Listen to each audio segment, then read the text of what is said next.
అందరికీ నమస్కారం. Welcome back to my YouTube channel moral talks. Please do share, like, subscribe to my YouTube channel.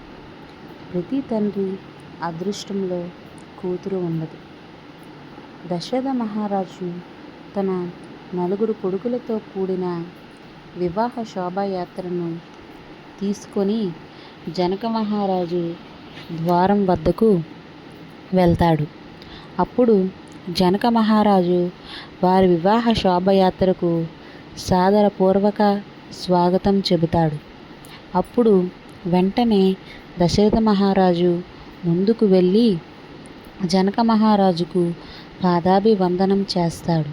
అప్పుడు జనక మహారాజు దశరథ మహారాజు యొక్క భుజం తట్టి పైకి లేపి సంతోషంతో కౌగిలించుకొని, రాజా, మీరు పెద్దవారు, పైగా వరుని పక్షం వారు, ఇలా మీరు నాకు పాదాభివందనం చేయటం ఏమిటి? గంగా నది వెనక్కు ప్రవహించటం లేదు కదా అని అంటాడు. అప్పుడు దశరథ మహారాజు అద్భుతమైన సుందరమైన జవాబు చెబుతాడు. మహారాజా, మీరు దాతలు, కన్యాదానం చేస్తున్నారు.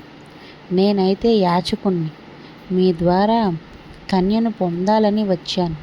ఇప్పుడు చెప్పండి, దాత మరియు యాచకులలో ఎవరు పెద్ద, ఎవరు గొప్ప అని అంటాడు. ఆ మాటలు విన్న జనక మహారాజు కళ్ళల్లోంచి ఆనంద బాష్పాలు రాలుస్తూ ఇలా అంటాడు. ఏ గృహంలో అయితే కూతుళ్ళు ఉంటారో వాళ్ళు అత్యంత భాగ్యవంతులు. ప్రతి కూతురు అదృష్టంలో తండ్రి ఉంటాడు, కానీ ప్రతి తండ్రి అదృష్టంలో కూతురు ఉండదు. ఇది మన భారతీయత, ఇది మన సంస్కృతి, ఇది మన రామాయణ నీతి.